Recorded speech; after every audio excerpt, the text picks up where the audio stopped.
So Canada's women just fell 3-0 to the United States. What does it mean? Well, let's talk about it.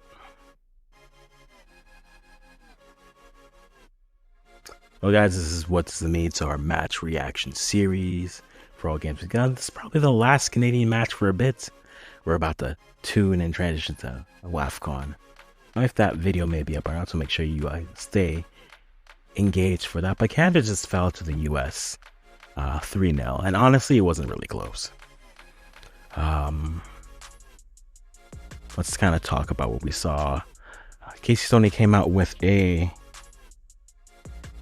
4-3-3, where we had Kaylin Sheridan in goal with Gabby Carl, Jade Rose, Vanessa Gilles, and Ashley Lawrence. That was your back five, including goalie. Then you had Emma Regan, Julia Grosso, and Jessie Fleming. Then Janine Sonis, Marie-Alie Due, and Jordan Huitema.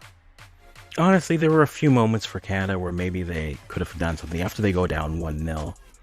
There's one long ball down to Huitema.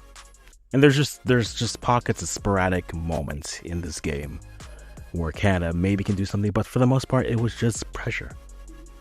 I think you are concerned if you look at the side and you say, hey, we lost to the US, but you lost to the US with arguably last cycle's best squad. Yes, you don't have Chloe Lacasse. Yes, you don't have Olivia Smith.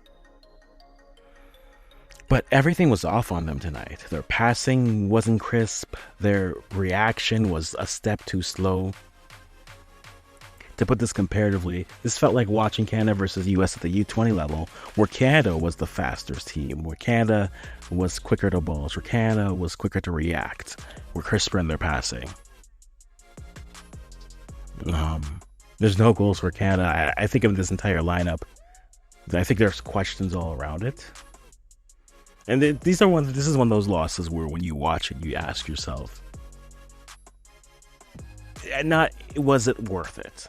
And what I mean by that is, did you learn something from this? If you're going to lose a game, at least learn something. And I think one of the key things is looking at this lineup. I think if you're going to play this style, first thought was, you can't go with a back four. We've seen this happen at the World Cup. A back four just allows either Ashley Lawrence or, in this case, Gabby Carl, to get pinched forward, and then now you have center backs who are running back with wingers, midfielders, and forwards attacking them. It's a scary proposition regardless of how highly you think of your center backs. I think the second Khadija comes back, I think that's going to be paramount for them to play with a back three. I think it's also very telling that one of the first substitutions is Shalini Zadorsky for Ashley Lawrence.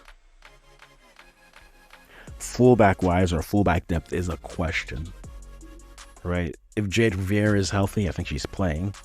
Maybe you go Riviere and Gabby Carl.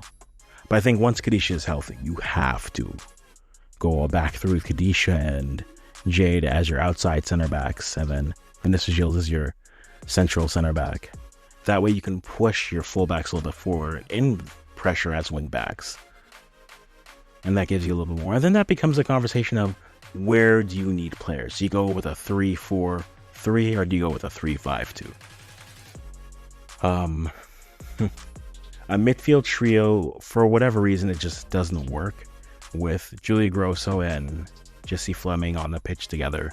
Just doesn't seem to always work for whatever reason. I think that's definitely something you need to look at. And Marie-Alie Due as a winger, she's a 10. I know you think logically you can move a winger out wide or a 10 out wide. I said move a winger out wide. You can move a 10 out wide and maybe they'd be creative. They can be if you give them the space and afford them the space to cut inside and be more of a roamer. I think that works better if you're playing a 3-4-2-1. But Ali Due is more of a 10. I think that would have been a better role for like a Chloe Lacasse. I think that could work better. So then you reach this point and there's not many positives. I mean, I would have loved to have seen the kids here, and this is where not every loss is the same.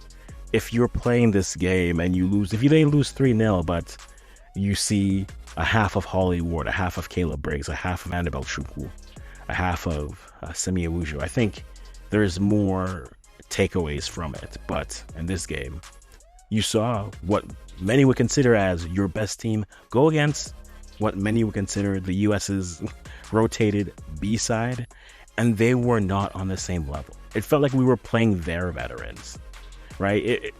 It felt like how you felt looking at the US saying, okay, well, yes, you just gotta avoid Smith, no longer Smith. You need to avoid Rodman, the espresso line, right? You gotta avoid them.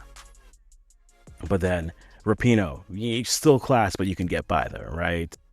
That's what it felt like. And so for Canada, it's a bit of this pressing system. If Casey Stoney wants to press like this, as much as Heidema was probably one of the few positives in this game, I don't think she fits if you're going to play a pressing style.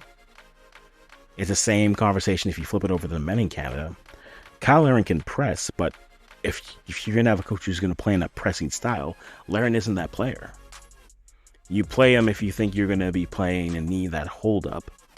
But Heidema as a press, at different points, they're pressing, and Jessie Fleming is leaving the midfield to be the spearhead of the press. That leaves your midfield so exposed. Because then you're going in threes, and then you're pushing up Ashley Lawrence to support. And then once you do that, you bypass the midfield, you get the ball out wide, you get the switch. And then you got a counter going the other way. Not many positives to this. But it was nice to see the kids at the end. And again, with this year, every window, I'm looking for 3 points. 4 is probably my standard. And in this window, they have a win against Costa Rica and a loss versus the US. So it's a 3-point window. That's not the worst. It's closer to expectations. But it's something I've been saying for a little bit. I wonder what the conversation is in terms of getting these players. And I think it's a missed opportunity that we didn't get to see these young players in this situation against this team to kind of see what their level is. Right? You know who the top sister is, Michelle Cooper. I remember watching them when they were in the U20s. Hutton was at the U20s this year for the US. And then Cooper and Thompson were at the U20s in 2022. So they're not unfamiliar names to me. But Canada's U20 team players who are on this roster, they didn't get into the game until, 5 minutes left in it. Missed opportunity to really see how they would do. You know, Chukwu gets on, maybe should have had a penalty, but then also puts a shot at.